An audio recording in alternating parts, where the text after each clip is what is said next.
رب العالمين والصلاة والسلام على محمد وعلى آله وصحبه أجمعين. بسم الله الرحمن الرحيم. باب وسم الإمام إلا الصدقة بيده.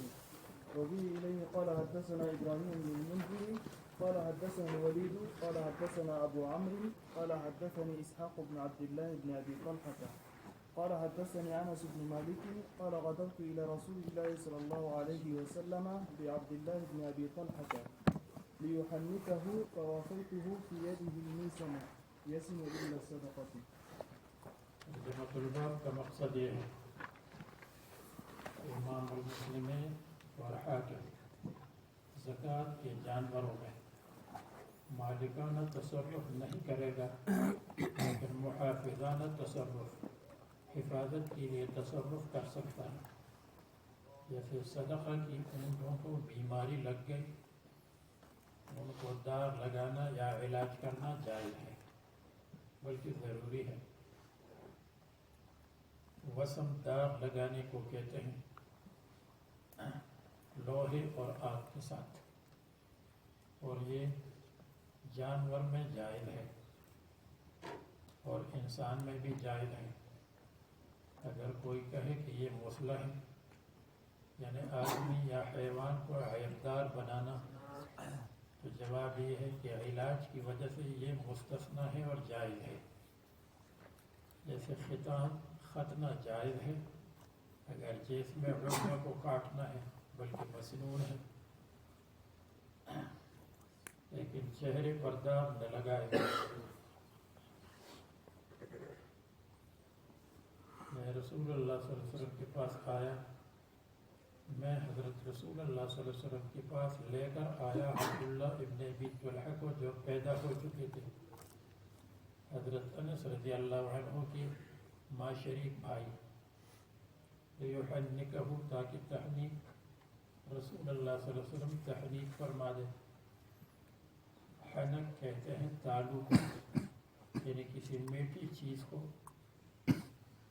اپنا لعاب لگا کر بچے کے تالو کے ساتھ لگانا تحنیک ہے.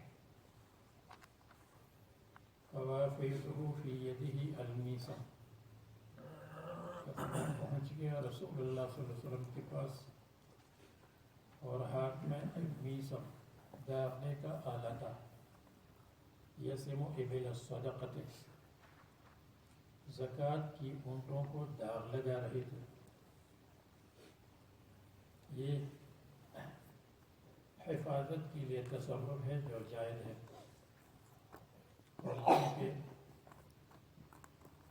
کتاب ختم ہوئی، دوسری کتاب شروع ہو رہی ہے، اس لیے کہ آنے والے باب میں 2 نسخے ہیں، باب بھی ہے ابواب بھی ہے، تو اس لیے اس میں براعت الاختتام اس میں ہے کہ فوافیتہ، کھڑے ہو جاؤ، فوافیتہ اس لیے کہ وافیتہ اس میں توفی کے معنی ہیں، اور توفی وفات اور اللہ تعالیٰ کے پاس پہنچنے کو کہتے ہیں. اور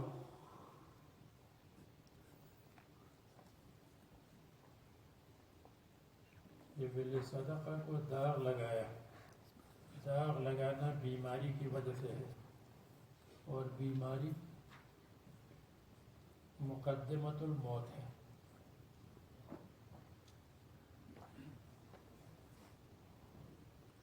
تو اس میں بھی موت اور وفات کی طرف اشارہ ہے.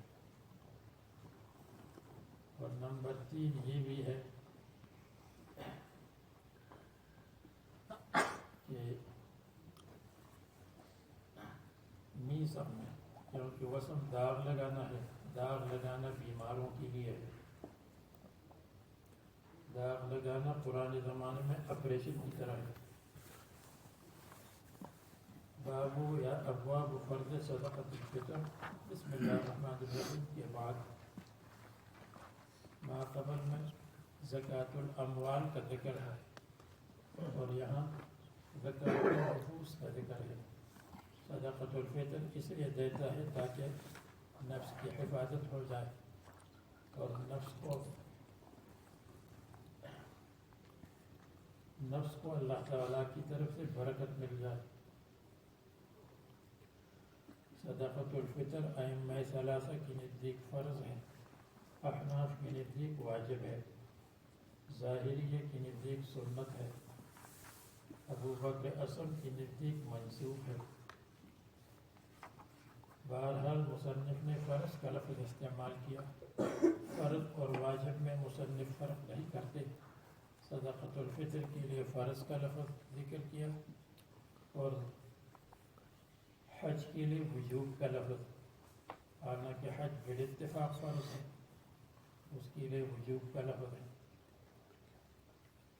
اب فرض و صدقۃ الفطر، اس کے وجوب کا تعلق ہے طلوع الفجر کے ساتھ، احناف کے نزدیک، مالکیہ کے نزدیک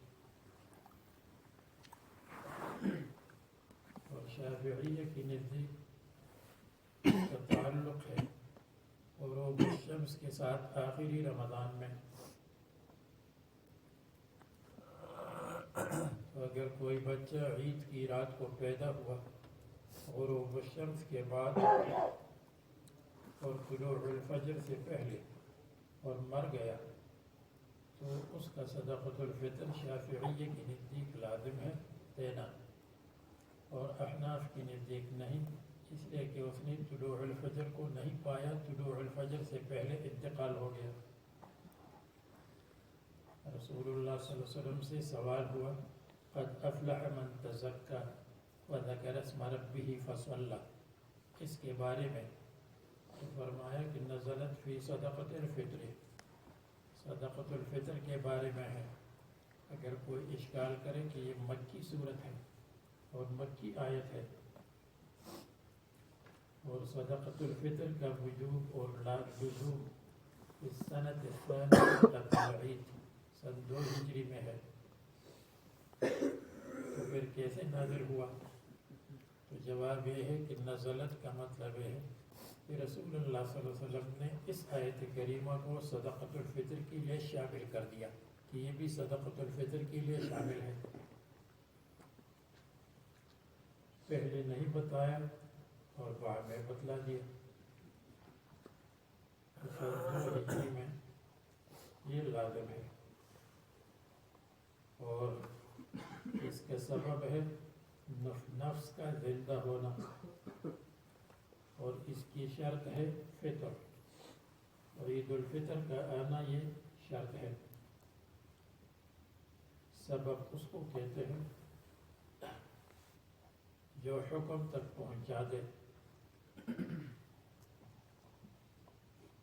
آسان لفظوں میں السبب وصف ظاہر علامت للحکم، جو حکم کے لیے علامت ہو اور سبب ظاہر ہو اس کو کہتے ہیں سبب۔ جیسے دلوک الشمس ظہر کے لیے سبب ہے، اور علت وصف مناسب اس صفت کو کہتے ہیں جو مناسب ہو، کالسرقۃ للقطع للعقوبۃ، سرق سبب ہے، عقوبت کے لیے، دونوں کے درمیان مناسبت ظاہر ہے، تو سبب اور حکم کے درمیان مناسبت مخفی ہوگی، بیٹھ جاؤ، اور علت اور حکم کے درمیان مناسبت ظاہر ہوگی۔ جیسے عقوبت اور سرقے میں مناسبت ظاہر ہے کہ سرقہ کیا ہے تو اس کو نہیں ہے کہ اس کا سر پر بٹھا دو، اس کو سزا دینا چاہیے، اور دلوک الشمس سبب ہے ظہر کی نماز کے لیے، اس کی مناسبت مخفی ہے کہ کیوں ہے۔ شرط اس کو کہتے ہیں ما یتوقف علیہ الشیء، جیسے طہارت نماز کے لیے، نماز اس پر موقوف ہے۔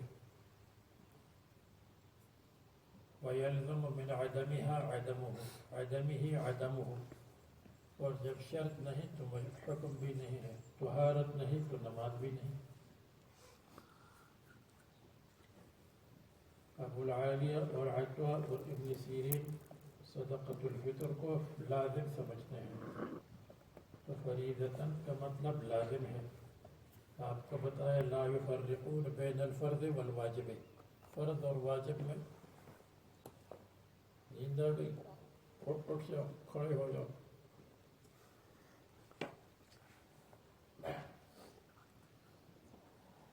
حدثنا محمد بن سكن قال حدثنا محمد بن جهز قال حدثنا إسماعيل بن جعفر عن عمر بن نافع عن أبيه عن ابن عمر قال فرض رسول الله صلى الله عليه وسلم زكاة الفطر صدقة الفطر صاع من تمر ظاهر ہے أو صاع من شعير ترجمة ظاهر ہے على العبد والحر والذكر والأنثى والصغير والكبير من المسلمین.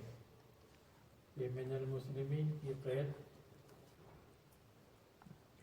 احناف کی نزدیک معتوی کے ساتھ ہے، معتوی لہو کے ساتھ نہیں ہے، یعنی معتوی مسلم ہوگا. اور دوسرے ائمہ حضرات کی نزدیک من المسلمین کی قید معتوی لاجلہ کے ساتھ ہے، یعنی جس کی وجہ سے دیتے ہیں وہ مسلمان ہونا چاہیے. تو اگر عبد کافر ہے تو اس کی وجہ سے نہیں، اور اگر عبد مسلم ہے تو اس کی وجہ سے صدقۃ الفطر ہے. اور احناف کے نزدیک عبد کافر ہو یا مسلم ہو، جب معتوی اور مالک مسلمان ہے تو اس پر صدقۃ الفطر ہے. اور یہ من المسلمین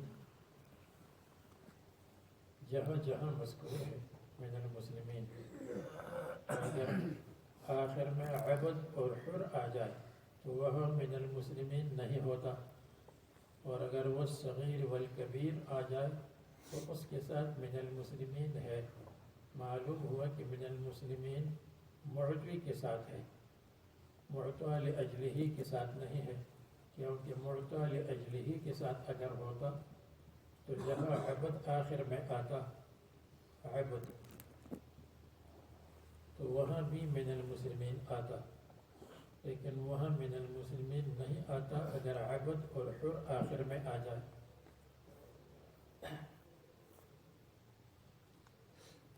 جیسے وہ روایت آ جائے گی انشاءاللہ جس میں آخر میں عبد اور حر ہو اور اس کے ساتھ من المسلمین پھر نہیں ہے.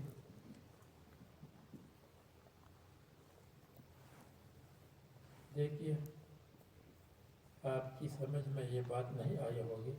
کتاب المناسک معلوم ہے؟ کتاب المناسک سے ایک سطر پہلے دیکھیں. فرض رسول اللہ صلی اللہ علیہ وسلم صدقۃ الفطر صاع من شعیر او صاع من تمر. کتاب المناسک پھر سامنے ہے، مطالعہ تو آپ کرتے ہیں. صاع من شعیر او صاع من تمر على الصغیر والکبیر والحر والمملوک من المسلمین نہیں، یہ ہے نہیں. تو معلوم ہوا کہ من المسلمین وہاں آتا ہے جہاں آخر میں معتوی کا ذکر ہو، اور جہاں معتوی لاجلہ کا ذکر ہو وہاں من المسلمین نہیں آتا. پھر اس کے لیے مصنف باب منعقد کریں گے، اور اس باب میں آپ کو بتایا جائے گا کہ ابو ہریرہ کی روایت ہے، ابن عمر کی روایت ہے کہ صدقۃ الفطر عبد کافر کی وجہ سے بھی ہے، عبد غیر مسلم کی وجہ سے بھی ہے. اب اس کے بعد فرماتے ہیں من المسلمین وامر بها ان تؤدى قبل خروج الناس الى الصلاة. نماز سے پہلے دینا بہتر ہے. اب اس کے بعد باب صدقۃ الفطر علی العبد وغیرہ من المسلمین. صدقۃ الفطر عبد پر ہے وغیرہ اور اس کے علاوہ من المسلمین. اس میں مصنف نے اشارہ کیا دوسرے ائمہ کی مذہب کی طرف کہ عبد مسلمان ہو تو صدقۃ الفطر دیا جائے گا. اور آخر میں باب قائم کریں گے آنے والے صفحے پر، باب صدقۃ الفطر علی الحر والمملوک. وہ امام ابو حنیفہ کا مذہب کہ مملوک جو بھی ہو اس کی اوپر صدقۃ الفطر ہے، مسلمان ہو یا غیر مسلم ہو، تو وہ بعد میں آئے گا انشاءاللہ، وہاں آپ کو بتلا دیں گے۔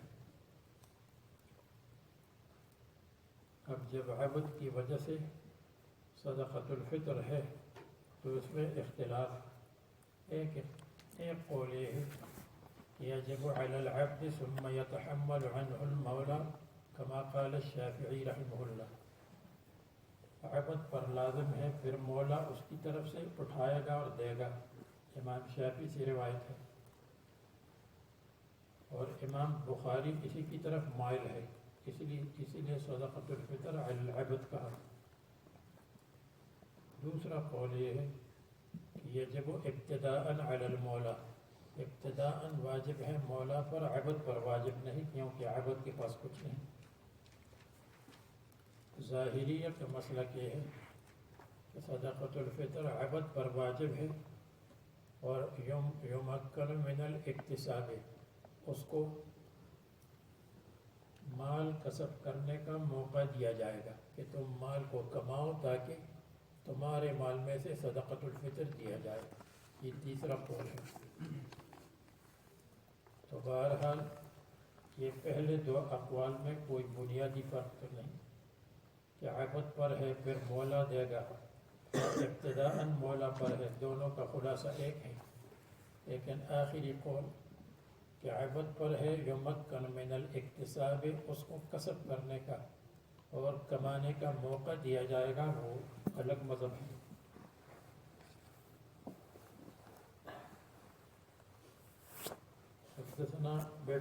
حدثنا عبد الله بن يوسف قال أخبرنا مالك عن نافع عن ابن عمر أن رسول الله صلى الله عليه وسلم فرض زكاة الفطر صاعا من تمر أو صاعا من شعير على كل حر أو عبد ذكر أو أنثى من المسلمين۔ یہاں دیکھیے ذکر اور انثى من المسلمین، اس کے ساتھ یہ من المسلمین احناف کی نزدیک بیان للمعطی ذکر او انثى، معطی کا بیان ہے، وهذا بیان للجمیع عند الائمة الثلاثة، اور ائمہ ثلاثہ کی نزدیک من المسلمین سب کے ساتھ ہے، حر ہو مسلمان، عبد ہو مسلمان، ذکر انثى مسلمان، سب کے ساتھ ہے۔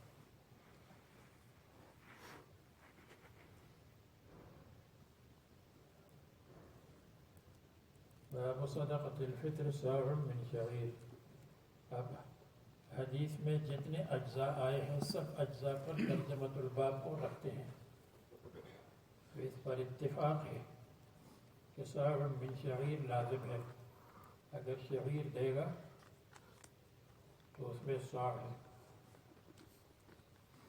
شعیر شعور سے ہے، اس کے معنی بال ہے، اور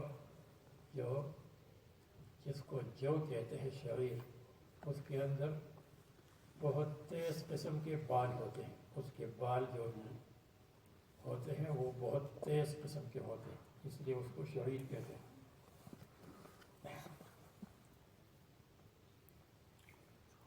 تو اگر کوئی دیکھ لے کہ یہ شعیر ہے یا حنطہ باہر سے فصل کو، تو وہ پہچان سکتا ہے کہ یہ شعیر ہے، یہ حنطہ ہے۔ حنطہ میں جو بال اوپر ہوتے ہیں وہ نرم نرم ہوتے ہیں، اور شعیر میں بہت تیز ہوتے ہیں۔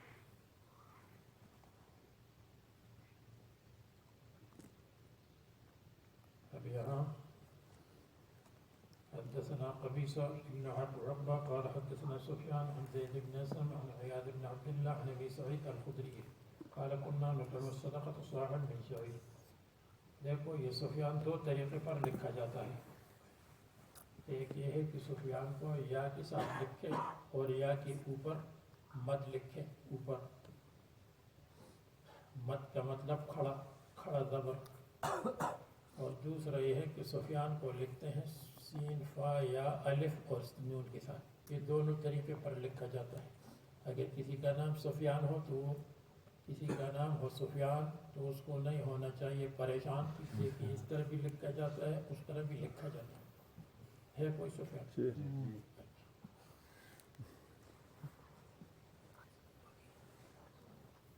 اس نے تو اپنے نام کو دیکھا بھی نہیں ہوگا کہ میرا نام کس طرح عالم بالا میں مشغول ہوں. پڑھیے جناب. باب صدقة الفطر صاع من طعام.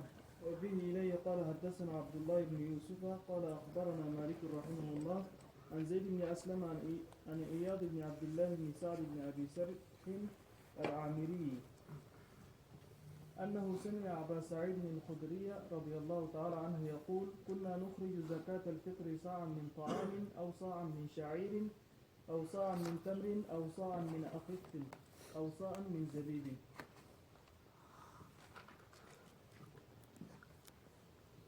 فرماتے ہیں صدقۃ الفطر صاع من طعام ہے.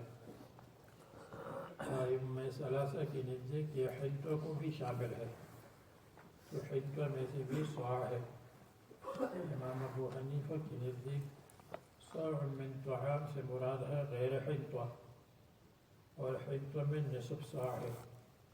حنطہ کے اندر گندم میں نصف صاع متعدد روایات سے ثابت ہے. ان رسول اللہ صلی اللہ علیہ وسلم بعث منادیا ینادی فی فجاج مکہ. رسول اللہ صلی اللہ علیہ وسلم نے آدمی بھیجا جو مکہ کے گلی اور راستوں میں اعلان کرتا تھا، الا ان صدقۃ الفطر واجبۃ، صدقۃ الفطر واجب ہے، علی کل مسلم حر او عبد ذکر او انثى مدان من قمح، نصف صاع من قمح، من قمح گندم.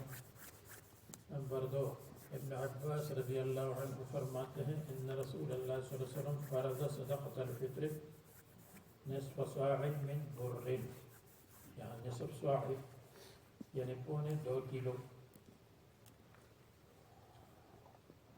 نمبر 3، رسول اللہ صلی اللہ علیہ وسلم نے خطبہ دیا قبل العید اور فرمایا ادو صاعا، 1 صاع کو ادا کرو، من قمح،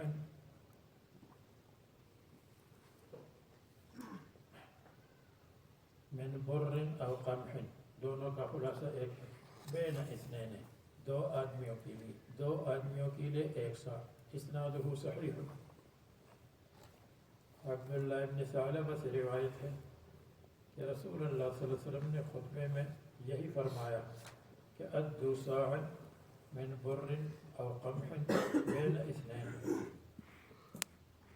ان تمام روایات سے پتہ چلا کہ حنطہ میں نصف صاع ہے.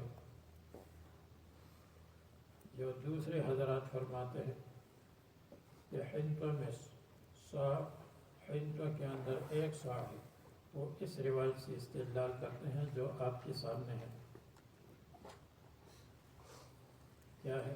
حدثنا عبداللہ بن یوسف قال اخبرنا مالک عن زید بن اسلم عن عیاض بن عبداللہ بن سعد بن ابی سرح عامری انه سمع ابا سعید خدری يقول كنا نخرج زکاة الفطر صاعا من طعام، اور طعام شامل ہے حنطہ کو، تو صاع من طعام یعنی صاع من حنطة. احناف اس کے جواب میں کہتے ہیں کہ یہاں او کے بعد قال مقدر ہے، اور تقدیر یہ ہے كنا نخرج زکاة الفطر صاعا من طعام، اور او قال یا طعام کی جگہ پر ابو سعید نے کہا کہ طعام کی تشریح کیا ہے، او قال یہ کہا یا یہ کہا کہ او قال صاع من شعیر، تو یہ طعام کی تشریح ہو گئی کہ طعام کہو یا یہ کہو. جیسے کہتے ہیں کہ آج طعام بنے گا، یا یوں کہو طعام کی جگہ کہ آج گوشت بنے گا، تو یہ گوشت طعام کے لیے تفسیر ہو گئی. تو بجائے اس کے کہ ہم یہ کہیں کہ او تفسیر کے لیے ہے، یہ نہ کہو کہ او تفسیر کے لیے ہے، اس لیے کہ او تفسیر کے لیے نہیں آتی، بلکہ او احد الامرین کے لیے آتی ہے. تو اس لیے او یہ کہو یا یہ کہو، یعنی قل ھذا او قل ھذا فکلاہما سواء، وہ کہو یا یہ کہو، دونوں کا خلاصہ ایک ہے۔ تو گویا کہ صاع من طعام او قل یا او نقول، یا ہم کہتے ہیں یا ہم کہیں گے طعام کی تشریح کی کہ صاع من شعیر یہ طعام ہے، صاع من تمر طعام ہے، صاع من عقد پنیر چیز طعام ہے، صاع من زبیب یہ طعام ہے۔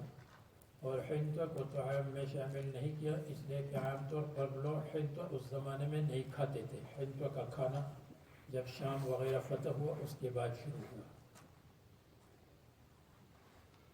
دیکھو او اور واو یہ عام طور پر تفسیر کے لیے نہیں آتا، تو بجائے اس کے کہ او کو تفسیر کے لیے کہے اور لوگ اعتراض کرے کہ او کے معنی میں تو تفسیر نہیں ہے، یہ کہے کہ او احد الامرین کے لیے ہے کہ قل ھذا او قل ھذا، وہ کہو یا یہ کہو، دونوں کا خلاصہ ایک ہے۔ اور اگر کوئی کہے کہ یہ او کے بعد جو قال مقدر کرتے ہیں، یعنی او قال یا او قل یا او نقول، تو اس کی کوئی دلیل بھی ہے، تو اس کی دلیل بعد میں آنے والی ہے۔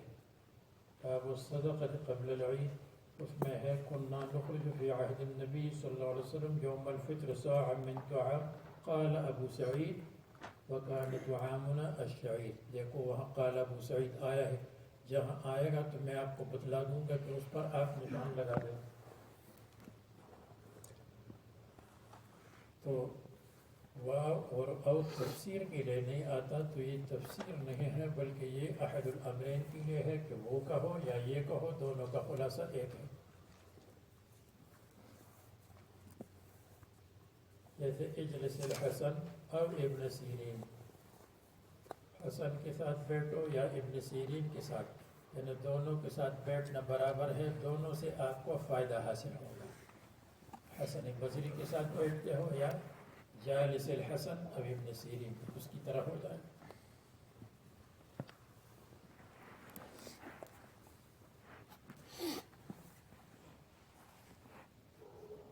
اب یہاں عقد کا ذکر آیا ہے، عقد کے معنی پنیر ہے۔ امام مالک کے نزدیک پنیر کا دینا جائز ہے اذا کان غالب قوت البلد، قوت البلد جب غالباً لوگ ان کو کھاتے ہوں۔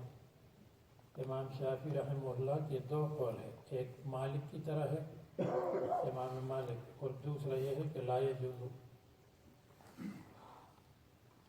امام احمد کے دو قول ہے، ایک امام مالک کی طرح اذا کان غالب قوت البلد، اور دوسرا یہ ہے کہ جائز ہے۔ احناف کی نزدیک مطلقاً جائز ہے، قوت البلد ہو یا نہ ہو۔ پنیر دے دیا صاع من عقد فقیر کو، تو فقیر 2-3 دن اس کو ناشتے میں استعمال کر لے گا، چیز کو ناشتے میں استعمال کرتے ہیں۔ اور صاع من زبیب۔ باب، یہاں ہم کسی زمانے میں تشریح کرتے ہیں کہ واو اور او تفسیر کے لیے نہیں آتا، اس لیے اگر کسی نے کہا لہو علیہ مئۃ و ثوب، تو یہ ثوب مئۃ کے لیے تفسیر نہیں ہے، ابھی چھوڑ دیا اس کو۔ باب صدقۃ الفطر صاع من تمر، تمر میں سے 1 صاع دینا چاہیے۔ مصنف نے اس باب کو قائم کیا اس لیے اگرچہ تمر کی قیمت زیادہ ہو لیکن پھر بھی صاع من تمر ہے، اور یا مصنف اشارہ کرتے ہیں ترتیب کی طرف، ترتیب یعنی او اختیار کے لیے ہے۔ احناف اور حنابلہ کی نزدیک یہ دے دے یا یہ دے دے یا یہ دے دے، اور شافعیہ اور امام مالک رحمہ اللہ کی نزدیک واجب وہ ہے جو غالب قوت البلد ہو یا غالب قوت المکلف ہو، اور یہاں اشارہ ہے ترتیب کی طرف. ترتیب میں امام شافعی رحمہ اللہ سے ترتیب مروی ہے. وہ فرماتے ہیں بر پہلے، اس کے بعد شعیر نمبر 2، اس کے بعد عرس چاول، اس کے بعد شبیب. یہ ترتیب قائم کی ہے. تو مصنف نے یہ ترجمۃ الباب قائم کیا تاکہ ترتیب کی تردید کرے کہ ترتیب ورتیب نہیں ہے، یہ دے دے یا وہ دے دے.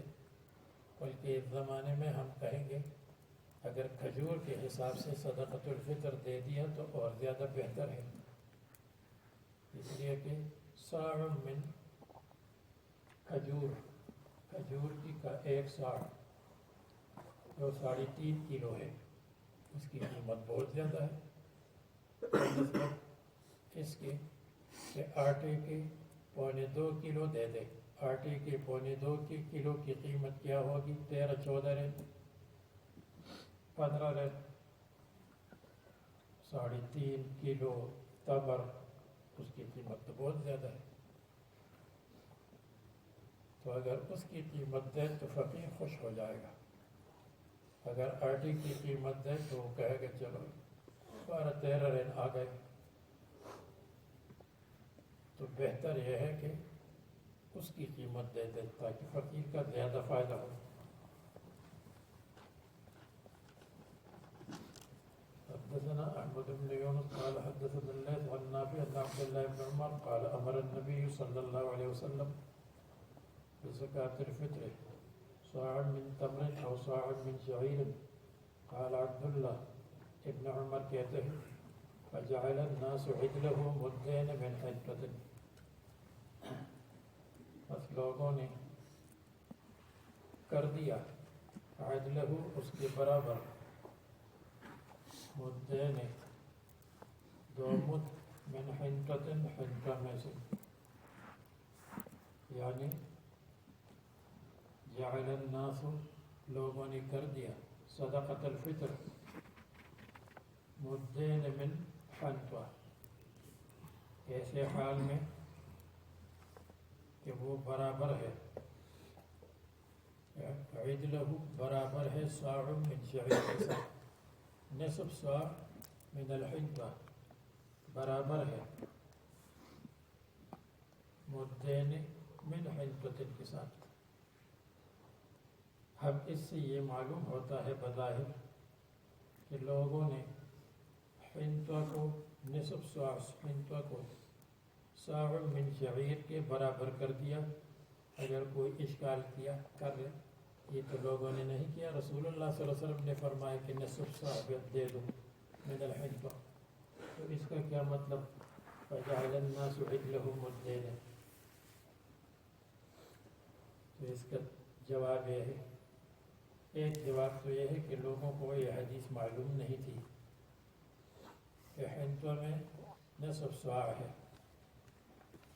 تو لوگوں نے اس کو اپنی عقل سے برابر کر دیا کہ صاع من شعیر اس کے ساتھ برابر ہے نصف صاع من حنطہ.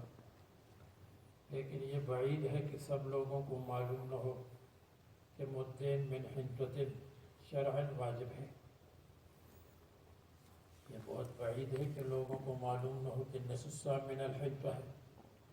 اس لیے اس کا ترجمہ اور اس کا مطلب یوں بیان کر لو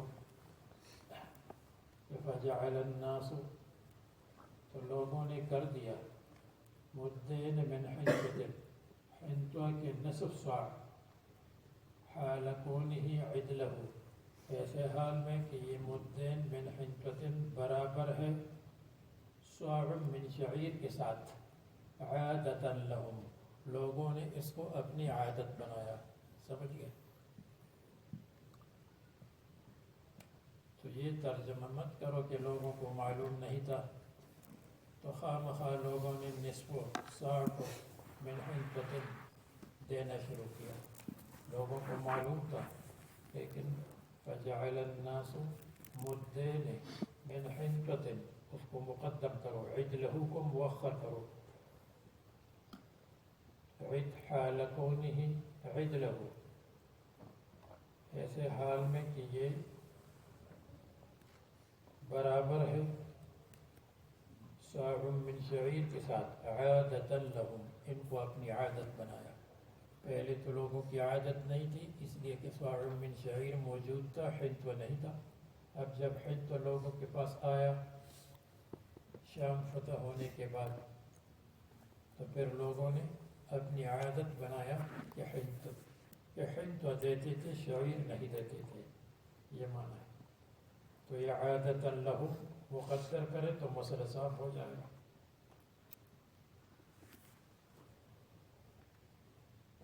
صاع من زبیب، یعنی اب اختیار کے لیے ہے احناف اور حنابلہ کے نزدیک، اور شافعیہ اور مالکیہ کے نزدیک غالب قوت البلد واجب ہے. تو مصنف نے کہا کہ اب اختیار کے لیے ہے اور غالب قوت البلد واجب نہیں ہے. اور یہ رد علی الظاہریہ، ظاہریہ پر رد ہے جو کہتے ہیں کہ صدقۃ الفطر شعیر اور تمر میں ہے، تو بتلائے زبیب بھی ہے. حدثنا عبد الله بن منيب سمع يزيد بن ابي حكيم العدني قال حدثنا سفيان عن زيد بن اسلم قال حدثني عياض بن عبد الله بن سعد بن ابي سرح عن ابي سعيد الخدري قال كنا نعطيها في زمان النبي صلى الله عليه وسلم صاعا من طعام، حضور کے زمانے میں، او صاعا من تمر او صاعا من شعیر او صاعا من زبیب. یہ محل ترجمہ. زبیب کشمش کو کہتے ہیں. فلما جاء معاویہ، حضرت معاویہ کا زمانہ آیا اور وہ پورے شام کے حاکم بن گئے، اور پوری شام کی زمین بہترین زمین ہے جس میں گندم پیدا ہوتی تھی. وجاءت السمراء، اور حنطہ آ گیا، گندم آ گئی. قال، تو حضرت معاویہ نے فرمایا کہ اورا اظنو، اس سے پہلے ایک لفظ مقدر کرو تاکہ یہ جملہ آپ کی سمجھ میں آ جائے. لا تظنوه قلیلا، تم گمان مت کرو ہو قلیلا، کہ حنطہ لا تظنوها قلیلا، تم حنطہ کو قلیل مت سمجھو کہ حنطہ 2 نصف ساع دے دیا، اس کو قلیل مت سمجھو. کیوں؟ اس لیے کہ اورا مدن من ھذا، میں گمان کرتا ہوں، دلیل عدلی ہے، میں گمان کرتا ہوں مدن من ھذا کہ حنطہ کا ایک مد، ربع الساع یعدل مدین، یہ برابر ہے مدین نصف ساع کے ساتھ عقلاً، یعنی عقل کا بھی یہ تقاضا ہے، شریعت کا تو تقاضا ہے کہ نصف ساع من حنطہ ہے، لیکن عقل کا بھی یہ تقاضا ہے کہ حنطہ کا نصف ساع ساع من شعیر کے ساتھ برابر ہے، اور ایک مد 2 مد کے ساتھ برابر ہے. تو ھذا دلیل عقلی ہے، اور یہ مطلب نہیں ہے کہ اس میں شرعی دلیل موجود نہیں. شرعی دلائل تو آپ نے ابن عباس، عبداللہ ابن ثعلبہ، دوسری احادیث سنی کہ نصف ساع من بر ہے.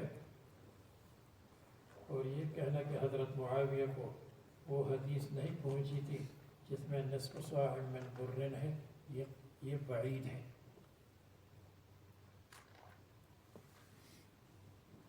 باب الصدقة قبل العيد.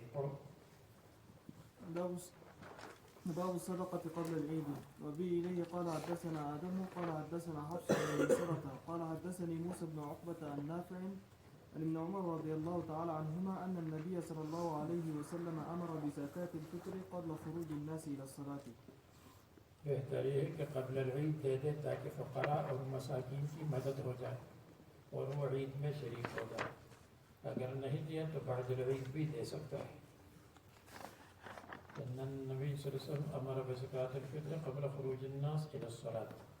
حدثنا معاذ بن فضالة قال حدثنا ابو عمر حفص بن میسرہ عن زید بن اسلم عن عیاض ابن عبداللہ بن سعد عن ابی سعید. دیکھو یہ وہ حدیث ہے جس کے بارے میں نے کہا کہ او کے بعد قال مقدر کرو یا نقول مقدر کرو. قال أو أقول یا نقول یہ وہ ہے.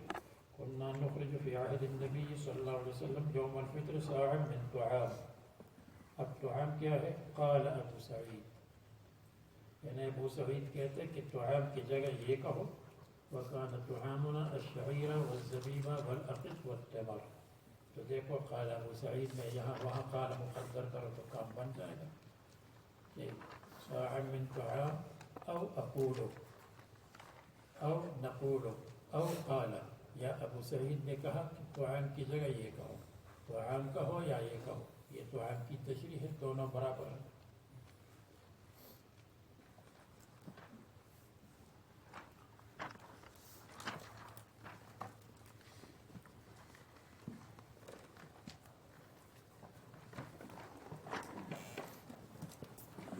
جی بتا دو تو آ جائے. چل